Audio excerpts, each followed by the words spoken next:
আপনার শাস্তি থেকে তারা বাঁচতে চায়, জাহান্নাম থেকে তারা বাঁচতে চায়, তারা জান্নাত পেতে চায়। আল্লাহু আকবার।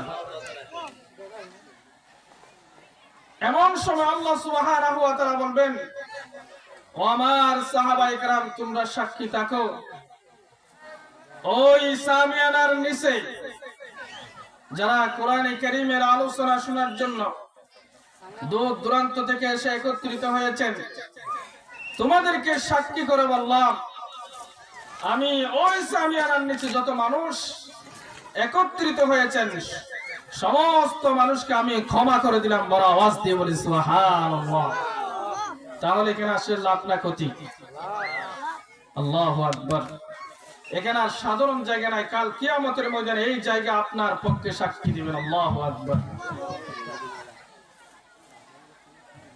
কাল কিয়ামতের ময়দানে যখন আপনার পক্ষে সাক্ষী দেওয়ার মতো কেউ থাকবে না, যেই জায়গায় বসে আপনি কোরআনের আলোচনা শুনছেন, যেই জায়গায় বসে আপনি হাদিসের আলোচনা শুনছেন, সেই জায়গা কাল কিয়ামতের ময়দানে আপনার পক্ষে সাক্ষী দিবেন।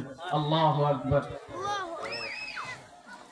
এজন্য আমি আহ্বান করব, অত্র মাহফিলের যারা কমিটির সদস্য ভাইরা রয়েছেন, এখানে এমন কোন পরিস্থিতি নয় যে রাস্তাঘাটে গাড়ি ঘোড়া অনেক বেশি, মানুষের যানজট অনেক বেশি, ঝামেলা বেশি, আপনাদেরকে ভলান্টিয়ারের দায়িত্ব পালন করতে হবে, এমন কোন সমস্যা এখানে নাই। আপনারা যারা কোনো দায়িত্বেই নাই, অযথা রাস্তা ঘাটে ঘোরাফেরা করতেছেন এবং দোকান পাটে বসে আছেন, আপনাদেরকে আমি আহ্বান করব, মাহফিলের সৌন্দর্য রক্ষার্থে আপনারা মাহফিলের প্যান্ডেলে এসে বসুন এবং এই মাহফিলকে সুন্দর ও সার্থক গড়ে তুলুন। তাহলে দুনিয়া তো কামিয়াবি হবেন এবং আখিরাতেও কামিয়াবি হবেন। আল্লাহ সুবহানাহু ওয়া তাআলা আমাদেরকে সকলকে কবুল করুন। সকলে বলি আমিন। আল্লাহ সুবহানাহু ওয়া তাআলা, আমি গতকালও এই কথা বলেছি, আল্লাহ সুবহানাহু ওয়া তাআলা আমাদেরকে একটি জীবন দিয়েছেন। দিয়েছেন কিনা বলেন তো? জীবন দিয়েছেন, হায়াত দিয়েছেন। জীবন দেওয়ার পরে দুনিয়ার জমিনে আল্লাহ সুবহানাহু ওয়া তাআলা আমাদেরকে পাঠিয়ে দিলেন এবং এই দুনিয়ার জমিনে আল্লাহ সুবহানাহু ওয়া তাআলা আমাদের কিছু সম্পদের ব্যবস্থা করে দিলেন। ঠিক কিনা বলুন? কাউকে ধনী বানিয়েছেন, কাউকে লক্ষ লক্ষ টাকার মালিক বানিয়েছেন, কাউকে দালান বিল্ডিং এর মালিক বানিয়েছেন, কাউকে গাড়ির মালিক বানিয়েছেন। ঠিক কিনা বলুন?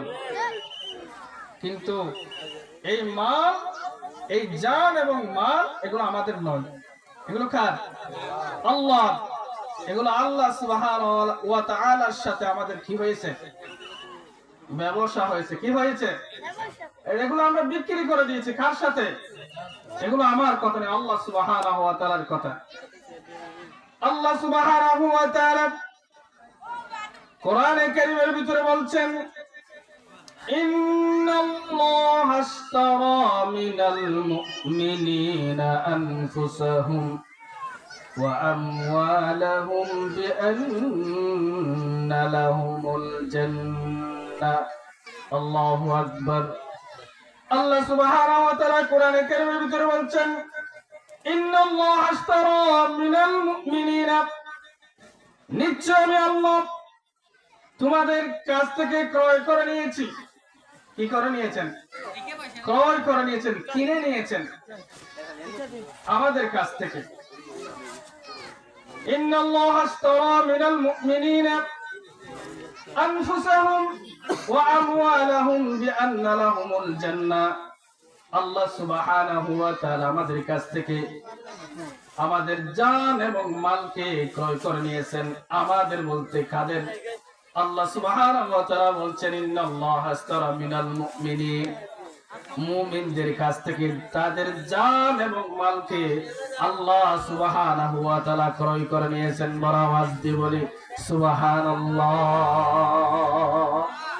মুমিনদের জান এবং মাল আল্লাহ সুবহানাহু ওয়া তাআলা ক্রয় করে নিয়েছেন, কিনে নিয়েছেন। তাহলে এই জান কার? এই মাল কার? আল্লাহ। আমাদের সাথে আল্লাহর সাথে চুক্তি হয়ে গেল। ক্রয় বিক্রয় হয়ে গেল। মুমিন যারা তাদের জান এবং মাল আল্লাহ সুবহানাহু ওয়া তাআলা ক্রয় করে নিয়েছেন। কিসের বিনিময়ে বলেন তো? বিআন্না লাহুমুল জান্নাহ, জান্নাতের বিনিময়ে। সুবহানাল্লাহ। তাহলে আমরা জান্নাত পেতে চাই কি চাই না? বলেন, আমরা জান্নাত পেতে চাই কি চাই না? যদি আমরা জান্নাত পেতে চাই তাহলে আমাদের এই জান, আমাদের এই মাল আল্লাহর রাস্তায় বিলীন করে দিতে হবে, ঠিক কিনা বলো? কারণ এই জান, এই মাল এগুলো আমাদের নয়, এগুলো হবে আল্লাহ সুবহানাহু ওয়া তাআলার কাছে বিক্রি করে দিয়েছি। এই জান আল্লাহর রাস্তায় দিন কায়েমের পক্ষে আপনাকে উৎসর্গ করে দিতে হবে, ঠিক কিনা বলো? এই জান এবং মাল আল্লাহর রাস্তায় আমাদেরকে বিলীন করে দিতে হবে, কারণ এগুলো তো বিক্রি হয়ে গেছে, ঠিক কিনা বলুন? এগুলো কি আমার কথা না আল্লাহ সুবহানাহু ওয়া তাআলার কথা? ইন্নাল্লাহা আশতারা মিনাল মুমিনিনা আনফুসাহুম ওয়া আমওয়ালাহুম বিআন্না লাহুমুল জান্নাহ।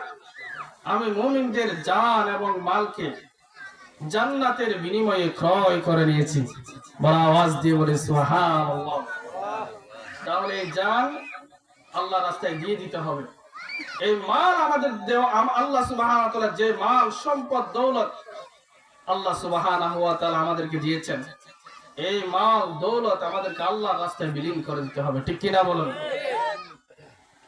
যেমনি ভাবে হকের পথে থেকে সারা বাংলাদেশের জনমানুষের চোখ থেকে পানি জড়িয়ে এই যে গতকাল আমাদের কাছ থেকে আমার ওসমান হাদি ভাই যেমন ভাবে চলে গিয়েছেন, ঠিক তেমনি ভাবে আমাদেরকে সত্যের পথে দাঁড়িয়ে নিজের জীবন গুলির সামনে দিয়ে দুনিয়ার জমিন থেকে বিদায় হতে হবে, ঠিক কিনা বলুন?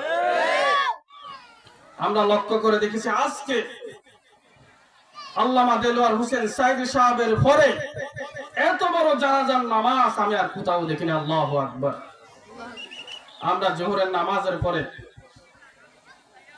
2:30টার দিকে উকিয়াতে একটা জানাজার গায়েবানা জানাজার নামাজ আমরা পড়েছি। এখানে অনেক মানুষ হয়েছে। বাস্তব যেটা জানাজার নামাজ হয়েছেন ওখানে আমরা দেখেছি, ভিডিওর মধ্যে আমরা দেখেছি, ইউটিউবের মধ্যে আমরা দেখেছি অনেকগুলো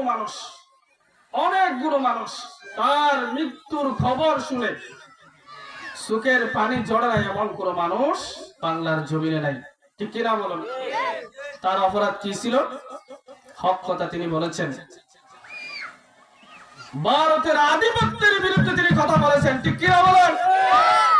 আমরা মুসলমান যতদিন পর্যন্ত আমাদের দেহে প্রাণ থাকবে ততদিন পর্যন্ত আমরা ভারতের আধিপত্যের বিরুদ্ধে আমাদের কথা বলেই যেতে হবে, ঠিক কিনা বলেন?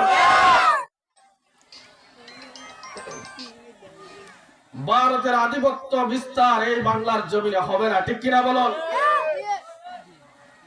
যারা ভারতের আধিপত্য বিস্তার করতে চেয়েছিলেন, ইসলামের লাল সূর্যকে নিভিয়ে দিতে চেয়েছিলেন, তারা এই বাংলার জমিনে টিকতে পারে নাই, ঠিক কিনা বলুন? এগুলো আল্লাহর ফয়সালা। কার ফয়সালা বলেন? আল্লাহ সুবহানাহু ওয়া তাআলার ফয়সালা। কেউ যদি আবার নতুন করে বাংলার জমিনে ভারতের আধিপত্য বিস্তার করতে চায়, আওয়ামী লীগের যে দশা হয়েছে, ফ্যাসিস্ট শেখ হাসিনার যে দশা হয়েছে, তার চেয়ে আরো বেশি নিকৃষ্ট হয়ে দুনিয়ার এই বাংলার জমিন ছাড়তে হবে, ঠিক কিনা বলুন? এজন্য আমাদেরকে সজাগ থাকতে হবে। এটা 95 ভাগ 98 ভাগ মুসলিম রাষ্ট্র বাংলাদেশ। এই বাংলাদেশের মধ্যে ভারতের আধিপত্য বিস্তার করতে দেওয়া যাবে না, ঠিক কিনা বলুন? এজন্য আমার মুরব্বীরা ভাইরা আমি বলছিলাম, আল্লাহ সুবহানাহু ওয়া তাআলা যে জীবন আমাদেরকে দিয়েছেন, যে সম্পদ মাল দৌলত আমাদেরকে দিয়েছেন, আমার মুরব্বীরা বাবাজিরা, এই সম্পদ এই মাল আল্লাহ সুবহানাহু ওয়া তাআলা আমাদের কাছ থেকে ক্রয় করে নিয়েছেন। আল্লাহ সুবহানাহু ওয়া তাআলা প্রতিশ্রুতি দিয়েছেন, তোমাদের মাল এবং তোমাদের সম্পদ যদি আমি রবের রাস্তায় যদি তোমরা বিলিয়ে দিতে পারো, আমার হুকুম যদি তোমরা মানতে পারো, তাহলে তোমাদের জন্য আমি রেখে দিয়েছি জান্নাত। আর তোমাদের এই জান এই মাল আমার রাস্তায় বিলিয়ে দিয়ে তোমরা জান্নাত নিয়ে নেবে। বড় আওয়াজ দিয়ে বলি সুবহানাল্লাহ। আমার মুরব্বিরা, আমার জিয়া, আল্লাহ সুবহানাহু ওয়া তাআলা আমাদেরকে যে মাল যে সম্পদ দিয়েছেন, যে জীবন আল্লাহ সুবহানাহু ওয়া তাআলা আমাদেরকে দিয়েছেন, এই জান যদি আল্লাহ রাস্তায় আমরা বিলিয়ে না দিই, আরামে এসে যদি আমরা জীবনটা কাটিয়ে দিই, তাহলে দুনিয়ার জমিন থেকে চক্ষু বন্ধ করে হায়াত শেষ হওয়ার পরে কবরের জিন্দেগিতে যখন যাব, ওই কবরের জিন্দেগি আমাদের জন্য অনেক ভয়াবহ হবে। ঠিক কিনা বলুন? আমার মুরব্বিরা, মায়েরা, এই বাংলার জমিনে, দুনিয়ার জমিনের মধ্যে কত মানুষের পিছনে আমরা ঘুরি, কত মানুষকে আমরা নেতা হিসেবে গ্রহণ করি, কিন্তু আমাদের একজন আসল নেতা রয়েছেন, তিনি কে? মুহাম্মদ সাল্লাল্লাহু আলাইহি ওয়াসাল্লাম। ঠিক কিনা বলেন? আমার মুরব্বিরা, বাবাজিরা, দুনিয়ার জমিনে আমাদের হাজারো নেতা থাকতে পারে, হাজারো নেতা আমাদের থাকতে পারে, কিন্তু আমাদের মনে করতে হবে আমাদের একজন আসল নেতা রয়েছেন। ঠিক কিনা বলেন? আমাদের একজন আসল নেতা রয়েছেন, সেই নেতার আনুগত্য করতে হবে, সেই নেতার অনুসরণ আমাদের করতে হবে। আমাদের সেই নেতার নাম হলো মুহাম্মদুর রাসূলুল্লাহ। দুনিয়ার জমিনের মধ্যে যদি আমরা আল্লাহর রাসূলের আনুগত্য করে যদি দুনিয়ার জমিন থেকে জীবন বিলিয়ে দিতে পারি, দুনিয়ার জমিনের মধ্যে যদি আমরা আল্লাহর রাসূলের অনুসরণ করে জীবন যদি আমরা উৎসর্গ করে দিতে পারি, কাল কিয়ামতের ময়দানে কবরের মধ্যে যখন নেতার পরিচয় খুঁজবেন, তখন সেই নেতা আপনার সামনে দাঁড়িয়ে যাবেন। আল্লাহু আকবার। যে নেতার পিছনে আমরা ঘুরি না কেন, কিন্তু আমাদের আসল নেতা একজন আছে, এটা খেয়াল রাখতে হবে। নেতা দুনিয়ার জমিনে থাকতে পারে, আমি এই কথা বলছি না নেতা মারা যাবে না, নেতার পিছনে ঘোরা যাবে না, আমি এই কথা বলছি না। যে নেতার পিছনে আমরা ঘুরি না কেন, কিন্তু আসল নেতাকে আমাদের ঠিক রাখতে হবে। ঠিক কিনা বলুন? তার অনুসরণ করতে হবে, তার আনিত বিধানকে প্রতিষ্ঠা করার কাজে আমাদেরকে সহযোগিতা করতে হবে। ঠিক কিনা বলুন? যদি আমরা তার আদর্শ থেকে বিচ্যুত হয়ে তার আনিত বিধানকে যদি আমরা কি করি, বাদ দিয়ে দিই, দুনিয়ার জমিন থেকে যদি আমরা যাই, দুনিয়ার জমিনে আমরা আসল নেতার কোনো পরিচয় জানলাম না, তার কোনো অনুসরণ করলাম না, তাহলে কাল কিয়ামতের ময়দানে যখন নেতার পরিচয় খুঁজবেন, আল্লাহ সুবহানাহু ওয়া তাআলা কবরের মধ্যে যখন প্রশ্ন করবেন, তাহলে কি সেই নেতা আপনাকে পরিচয় দিবে? আমার মুরব্বিরা, মানুষ মারা যাওয়ার পরে যখন কবরের মধ্যে যখন কোন মানুষকে দেওয়া হয়, তখন কি বলা হয়? বিসমিল্লাহি ওয়া আলা মিল্লাতি রাসূলিল্লাহ, আল্লাহর নামে রাসূলের মিল্লাতের উপর আপনাকে রেখে দিলাম। আমার মুরব্বিরা ভাইরা, আপনাদের কাছ থেকে আমি একটা প্রশ্ন করি, যখন আমরা মানুষ মারা যায় তখন কবরের মধ্যে রেখে আমরা বলি বিসমিল্লাহি ওয়া আলা মিল্লাতি রাসূলিল্লাহ, আল্লাহর নামে রাসূলের মিল্লাত আমরা উঠাই দিয়ে গেলাম। আমার মুরব্বিরা, বাবাজিরা, সারা জীবন আপনি আল্লাহর রাসূলের বিরোধিতা করেছেন, আল্লাহর রাসূলের আনিত বিধানের বিরোধিতা করলেন, আল্লাহর হাবিবের চরিত্রের উপর আঘাত করলেন। আর আপনি যখন দুনিয়ার জমিন থেকে মারা গেলেন, চক্ষু যখন বন্ধ হয়ে গেল, তখন আপনাকে আমরা আল্লাহ রাসূলের মিল্লাতের উপর তুলে দিলাম। আল্লাহর হাবিব সাল্লাল্লাহু আলাইহি ওয়াসাল্লাম কি আমাদেরকে আদর করে গ্রহণ করবেন, নাকি আমাদেরকে দূরে ঠেলে দিবেন? ঠিক কিনা বলুন? আমার মুরব্বিরা, বাবাজিরা, যখন আমরা দুনিয়ার জমিনের মধ্যে শরীয়ত গর্হিত কাজ যেগুলো রয়েছে আমরা সেগুলো করি, শরীয়তের কোন দ্বার আমরা দাঁড়ালাম না, আল্লাহর রাসূলের আদর্শের উপর আমরা থাকলাম না, কিন্তু মৃত্যু যখন হয়ে গেল আল্লাহ রাসূলের মিল্লাতের উপর যখন আমাদেরকে দেওয়া হলো, আল্লাহর হাবিব সাল্লাল্লাহু আলাইহি ওয়াসাল্লাম আপনাকে পরিচয় দেবে না, তখন ওই কবর জাহান্নামের গর্ত ছাড়া আর কিছু হবে না। ঠিক কিনা বলো? আল্লাহর হাবিব সাল্লাল্লাহু আলাইহি ওয়াসাল্লাম আমাদেরকে শিখিয়ে দিয়েছেন, ও আমার উম্মতেরা, আমি হলাম আল্লাহ সুবহানাহু ওয়া তাআলা আমাকে পাঠিয়েছেন, ওমা আরসালনাকা ইল্লা রাহমাতাল লিল আলামিন। আল্লাহ সুবহানাহু ওয়া তাআলা দুনিয়ার জমিনে আমাকে পাঠালেন রহমত স্বরূপ। দুনিয়ার জমিনে সকল কিছুর জন্য আমি আল্লাহ সুবহানাহু ওয়া তাআলা আমাকে নবী হিসেবে পাঠালেন। বড় আওয়াজ দিয়ে বলি সুবহানাল্লাহ। আমার মুরব্বিরা ভাইরা, আল্লাহর হাবিবের আগে যেগুলো নবী রাসূল ছিল, ওই নবী রাসূলের এক গোত্রভিত্তিক নবী ছিলেন। কক্সবাজারের জন্য একজন নবী, চিটাগংয়ের জন্য একজন নবী, রংপুর সিলেটের জন্য আরেকজন নবী। এইভাবে তাদের জন্য গোত্রভেদে, এলাকা ভেদে তাদের জন্য নবী ছিলেন। কিন্তু আমার নবী, বিশ্ব নবী, আল্লাহ সুবহানাহু ওয়া তাআলা 18,000 মখলুকাত গোটা দুনিয়ার জন্য আল্লাহ সুবহানাহু ওয়া তাআলা আমার নবীকে নবী হিসেবে পাঠিয়েছেন। বড় আওয়াজ দিয়ে বলি সুবহানাল্লাহ।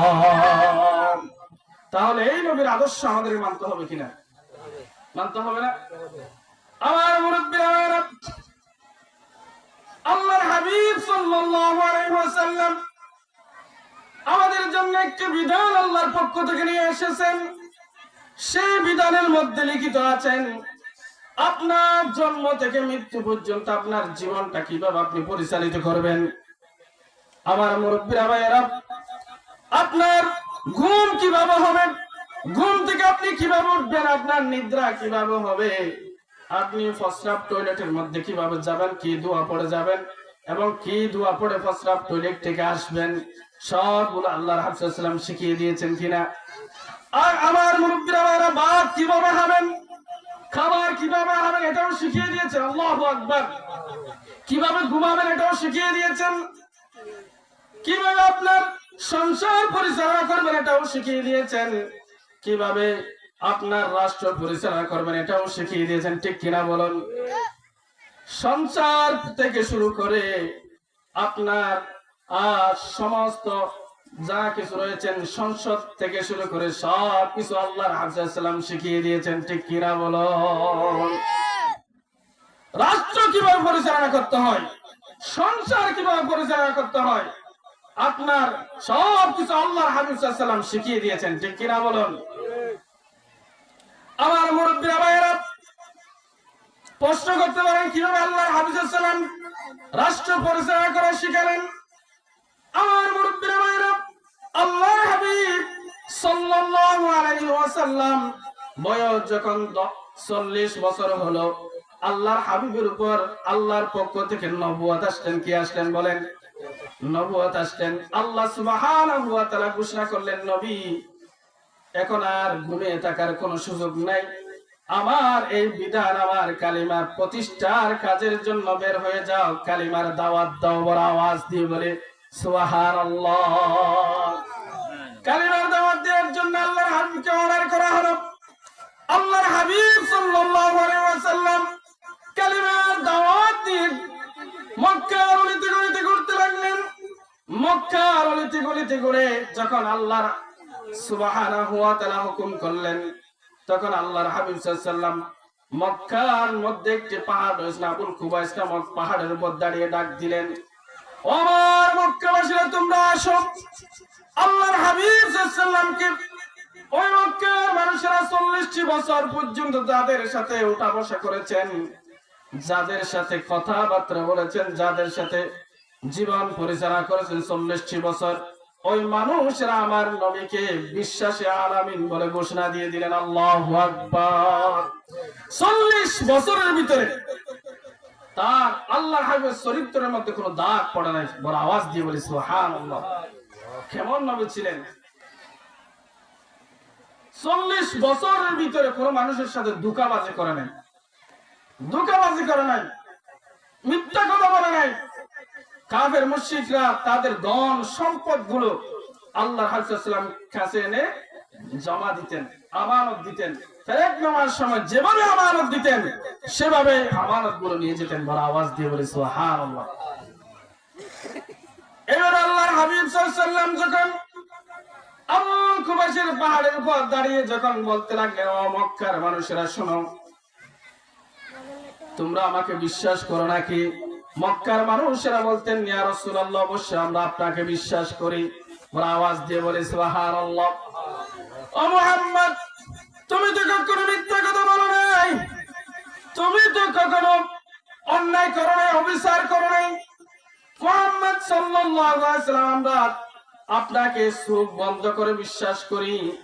তখন আল্লাহর হাবিব সাল্লাল্লাহু আলাইহি ওয়াসাল্লাম ডাক দিয়ে বললেন, ও আমার উম্মত, ও আমার মক্কাবাসীরা শোনো, তোমরা যেহেতু আমাকে এভাবে বিশ্বাস করো, তাহলে আমি যদি বলি ওই সামনে একটি বড় পাহাড়, পাহাড়ের ওই পাশে একদল অস্ত্র শস্ত্র নিয়ে তোমাদেরকে আক্রমণ করার জন্য আসছে, তোমরা বিশ্বাস করো নাকি? মক্কাবাসীরা একত্রিত হয়ে বললেন, ও মুহাম্মদ, তুমি যদি বলো ওই পাহাড়ের পাদদেশে অপোজিটে যদি একদল অস্ত্র শস্ত্র নিয়ে আমাদের উপর আঘাত করার জন্য যদি সামনের দিকে আসতেছে, তুমি যদি বলো, অবশ্যই আমরা তা মেনে নেব, বিশ্বাস করব। এই কথা বলার পরে আল্লাহর হাবিব সাল্লাল্লাহু আলাইহি ওয়াসাল্লাম বললেন, ও মক্কাবাসীরা শুনো, তাহলে আল্লাহ সুবহানাহু ওয়া তাআলা এক আল্লাহর ঘোষণা দেওয়ার লাগ আমাকে হুকুম করেছেন, বলেন লা ইলাহা ইল্লাল্লাহু মুহাম্মাদুর রাসূলুল্লাহ। বড় আওয়াজ দিয়ে বলে সাল্লাল্লাহু আলাইহি ওয়াসাল্লাম। যখন কালিমা ঘোষণা করলেন, সাথে সাথে ওই মক্কার মানুষেরা দুভাগ হয়ে গেল। কয়টা? আমার মুরব্বিরা, বাবাজিরা, মক্কার মানুষেরা দুই ভাগে ভাগ হয়ে গেল।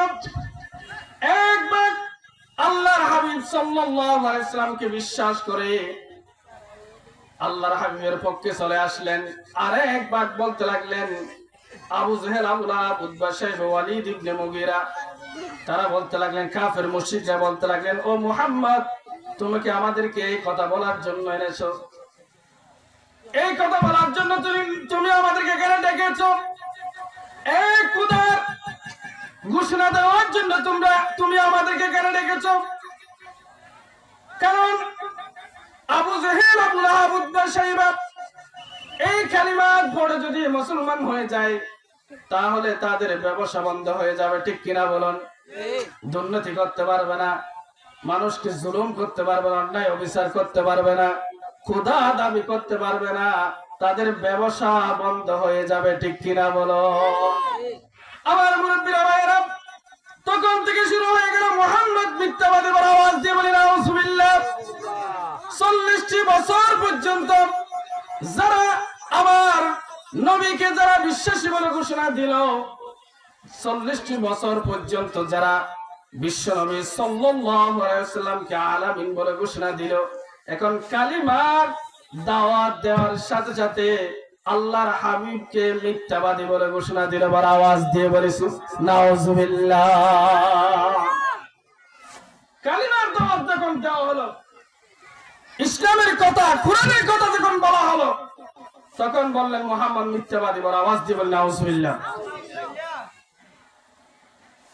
ঘোষণা করে দেওয়া হলো মুহাম্মদ পাগল হয়ে গেছে, মুহাম্মদের কাছে কেউ যেও না, নাউজুবিল্লাহ। মুহাম্মদ একজন মিথ্যাবাদী, মুহাম্মদ একজন প্রতারক। বড় আওয়াজ দিয়ে বলেন নাউজুবিল্লাহ। আমার মুরব্বিরা, ভাইরা, ওই জাহিলিয়াতের যুগের মধ্যে কাফির মুশরিকরা মুহাম্মদ সাল্লাল্লাহু আলাইহি ওয়াসাল্লামকে গালি দিয়েছেন, ঠিক তেমনি বর্তমান যুগে এসো আমার নবীকে গালি দেয় এমন মুনাফিক, এমন গাদ্দার দুনিয়ার জমিনে আছে কিনা বলেন? ও আমার মুরব্বিরা, ভাইরা, দুই একদিন আগে দেখলাম ইউটিউব ফেসবুকের মধ্যে দেখলাম একজন যুবককে উলঙ্গ করে গাছের মধ্যে লম্বা করে টাকানো হলো, রশির মধ্যে টাকিয়ে ফেললেন একজন যুবক, শরীরের মধ্যে কোনো কাপড় নাই, এখন নিচের থেকে খড় দিয়ে আগুন ধরিয়ে দেওয়া হলো। 2 দিন আগের ঘটনা। আমার মুরব্বিরা, ভাইরা, দেখে খুব অন্তর কেঁপে উঠলো, মনে মনে চিন্তা করলাম, হারে একজন মানুষকে কিভাবে দুনিয়ার জমিনের মধ্যে নিচে থেকে আগুন দিয়ে জ্বালিয়ে দিতে পারে পরক্ষণে জানতে পারলাম। ওই যুবক আমার নবীকে নিয়ে কটূক্তি করেছেন, গালি দিয়েছেন। সেই কারণে আল্লাহর রাসূলের মুহাব্বত যার মুখের মধ্যে রয়েছেন তারা টিকতে পারে নাই, ঠিক কিনা বলো? আল্লাহ রাসূলের মুহাব্বত ভালোবাসা যার অন্তরের ভিতরে রয়েছে, তাদের সামনে যদি মুহাম্মদ রাসূলুল্লাহ আল্লাহর নবীকে নিয়ে কোনো গালি দেওয়া হয়, কটূক্তি করা হয়, সে কখনো বসে থাকতে পারে না, ঠিক কিনা বলুন? আমার মুরব্বিরা ভাইরা, আল্লাহ রাসূলের ভালোবাসা, আল্লাহ রাসূলের মুহাব্বত অন্তরে থাকতে হবে। যদি আল্লাহ রাসূলের ভালোবাসা মুহাব্বত অন্তরের ভিতরে না থাকে তাহলে আপনি মুমিন হতে পারবেন না, ঠিক কিনা বলুন? আল্লাহর হাবিব সাল্লাল্লাহু আলাইহি ওয়াসাল্লাম ঘোষণা দিয়েছেন, ও আমার উম্মতেরা শুনো, তোমাদের পরিবার, তোমাদের ছেলে মেয়ে, তোমাদের মা বাবার চেয়ে যতক্ষণ পর্যন্ত আমার অন্তরের মধ্যে তোমাদের প্রতি মুহাব্বত না আসবে, আমার প্রতি তোমাদের অন্তরের মুহাব্বত না আসবে, তোমাদের ছেলে মেয়ের চেয়ে বেশি, মা বাবার চেয়ে বেশি, পরিবার পরিজনের চেয়ে বেশি যতক্ষণ পর্যন্ত আমার প্রতি তোমাদের মুহাব্বত হবে না ততক্ষণ পর্যন্ত তোমরা মুমিন হতে পারবে না। বড় আওয়াজ দিয়ে বলেন নাউজুবিল্লাহ। আল্লাহর রাসূলের মুহাব্বত যতক্ষণ পর্যন্ত আমাদের অন্তরে না আসবে ততক্ষণ পর্যন্ত আমরা কখনো মুমিন হতে পারবো না। নাউজুবিল্লাহ। এজন্য আমার মুরব্বিরা ভাইরা, আল্লাহর হাবিব সাল্লাল্লাহু আলাইহি ওয়াসাল্লাম আমাদেরকে শিখিয়ে দিয়েছেন কিভাবে সংসার চালাতে হবে, কিভাবে রাষ্ট্র চালাতে হবে, আমাদেরকে শিখিয়ে দিয়েছেন কিভাবে আপনার জীবন পরিচালনা করতে হবে, জীবন জন্ম থেকে মৃত্যু পর্যন্ত আপনার জীবনটা কিভাবে পরিচালিত হবে আল্লাহর হাবিব সাল্লাল্লাহু আলাইহি ওয়াসাল্লাম আমাদেরকে শিখিয়ে দিয়েছেন, ঠিক কিনা বলো? আল্লাহর হাবিব সাল্লাল্লাহু আলাইহি ওয়াসাল্লাম আমাদেরকে জানিয়ে দিলেন সমাজের মধ্যে কোনো অন্যায় করা যাবে না, অবিচার করা যাবে না, কোন কারো উপর জুলুম করা যাবে না, মিথ্যা কথা বলা যাবে না, চুরি করা যাবে না। আল্লাহর হাবিব সাল্লাল্লাহু আলাইহি ওয়াসাল্লাম শিখিয়ে দিলেন, আল্লাহ সুবহানাহু ওয়া তাআলা আইন জারি করলেন যদি কেউ চুরি করে তাহলে তাকে হাত কেটে ফেলতে হবে। এখন আরেকটি সমস্যা, যদি এখন মানুষেরা বলা বলি করে জামাত যদি ক্ষমতায় এসে হাত কেটে ফেলবে, ঠিক কিনা বলো? হয় কি হয় না? জামাত যদি ক্ষমতায় এসে হাত কেটে ফেলবে, এরকম কথা কয় না?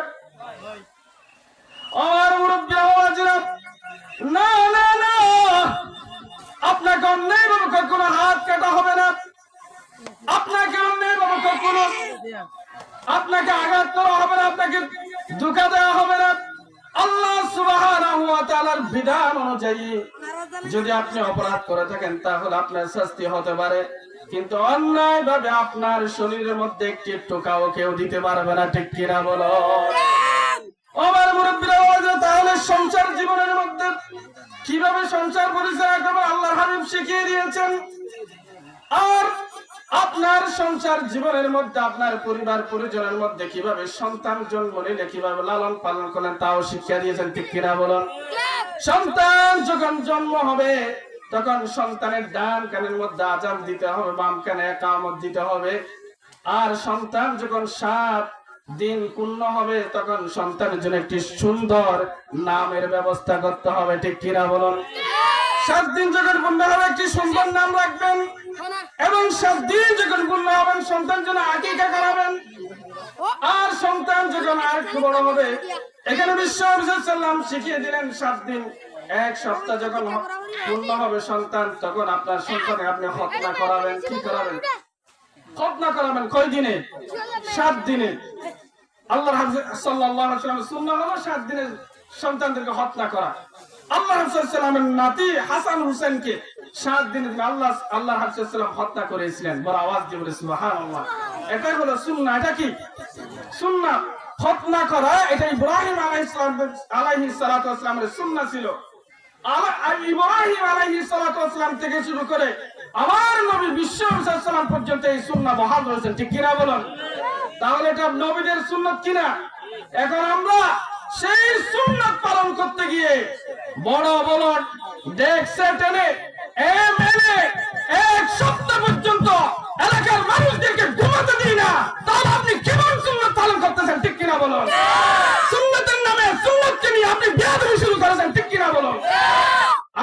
দিয়েছি বর্গাভাড়া, ঠিক কিনা বলেন? আমি বর্গাভাড়া নাম দিয়েছি। 1 সপ্তাহ পর্যন্ত আমরা ঘুমাতে পারি না আপনাদের কারণে, ঠিক কিনা বলেন? মাহফিল করে কোনো ক্লাব নাই, এই মাহফিলে আমাদের কোন কাজে আসবে না, ঠিক কিনা বলেন?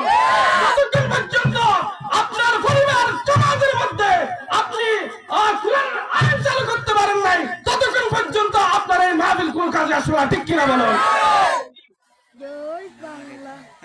আপনি একদিকে খাওয়ার সময় প্লেটের সামনে আপনি শাক মাছ গুস্ত সবকিছু নিলেন, আরেকদিকে একটু পায়খানা দিলেন, খাওয়া যাবে?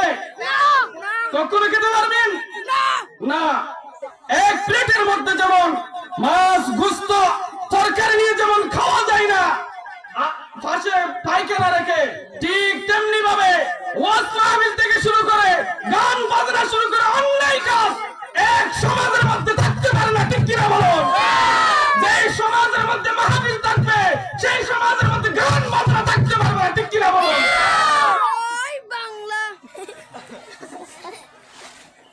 আমার মুরব্বিরা, যে কথা বলতে চেয়েছিলাম, আল্লাহর হাবিব সাল্লাল্লাহু আলাইহি ওয়াসাল্লাম আমাদেরকে শিখিয়ে দিলেন সংসার কিভাবে পরিচালনা করতে হবে, জীবন কিভাবে পরিচালনা করতে হবে। সংসার জীবন হবে ইসলামিক মাইন্ডের, ঠিক কিনা বলুন? সন্তান যখন 7 দিনে পূর্ণ হবে, আপনার সন্তানকে খতনা দিতে হবে। সে খতনা দেওয়া সুন্নত কিনা? সুন্নত, বলেন না? সেই খতনা দেওয়া কি? এখন সুন্নতের ভিতরে যদি আপনি কিছু ইসলাম বিরোধী কিছু কাজ যদি আপনি কার্যকলাপ যদি আপনি সেখানে ঢুকিয়ে দেন, তাহলে এটা কি ইসলাম কখনো মেনে নিবে? কখনো মেনে নিবে না। আমার মুরব্বিরা ভাইরা, বলতে চেয়েছিলাম, আল্লাহর হাবিব সাল্লাল্লাহু আলাইহি ওয়াসাল্লাম কালিমার দাওয়াত দেওয়ার জন্য যখন মক্কার জমিনের মধ্যে যখন বের হলেন, ছোটাছুটি করতেছিলেন কালিমার দাওয়াত নিয়ে ইসলাম প্রতিষ্ঠার জন্য, তখন কাফের মুশরিকরা আল্লাহর হাবিব সাল্লাল্লাহু আলাইহি ওয়াসাল্লামের উপর নির্যাতন শুরু করে দিলেন, ঠিক কিনা বলুন? নির্যাতন শুরু করে দিলেন। আল্লাহর হাবিব সাল্লাল্লাহু আলাইহি ওয়াসাল্লামের উপর নির্যাতন শুরু হলো। এমন নির্যাতন, কাফের মুশরিকরা আল্লাহর হাবিব সাল্লাল্লাহু আলাইহি ওয়াসাল্লামকে দুনিয়ার জমিন থেকে বিদায় করে দেওয়ার জন্য তারা ষড়যন্ত্র করতে লাগলেন, ঠিক কিনা বলুন? আল্লাহ সুবহানাহু ওয়া তাআলা হুকুম করে দিলেন, আমার হাবিব, দুনিয়ার মক্কার জমিনে তোমার থাকার আর কোনো সুযোগ নেই। মক্কার জমিনের মধ্যে আর থাকতে পারবে না। মক্কার জমিন ছেড়ে মদিনায় চলে যেতে হবে, ঠিক কিনা বলুন? কিসের কারণে? বলেন না, কিসের কারণে? কালিমার দাওয়াত দেওয়ার কারণে। আপনার তো কথা বললেন, কথা না বললে তো হবে না। যখন বড় বক্তা আসলে কথা বলবেন না, আমরা তো ছোট বক্তা, এই জন্য কথা হচ্ছে না। আমার মুরব্বিরা ভাইরা, আল্লাহর হাবিব সাল্লাল্লাহু আলাইহি ওয়াসাল্লামকে আল্লাহ সুবহানাহু ওয়া তাআলা হুকুম করলেন, ও আমার হাবিব, কাফের মুশরিকরা ষড়যন্ত্র করেছেন, এই মক্কার জমিন আপনাকে আর থাকতে দেবে না। মক্কার জমিন ছেড়ে আপনাকে মদিনায় চলে যেতে হবে, ঠিক কিনা বলুন? আল্লাহর হাবিব সাল্লাল্লাহু আলাইহি ওয়াসাল্লাম যখন এই হুকুম পেলেন, কাফের মুশরিকদের কারণে মক্কায় টিকতে পারে নাই। কারণ ইসলামের দাওয়াত দেওয়ার কারণে। কি কারণে? ইসলামের দাওয়াত দেওয়ার কারণে, দ্বীন প্রতিষ্ঠার কাজে আন্দোলন করার কারণে মক্কার জমিন ছেড়ে আল্লাহর হাবিব সাল্লাল্লাহু আলাইহি ওয়াসাল্লামকে মদিনায় চলে যেতে হবে।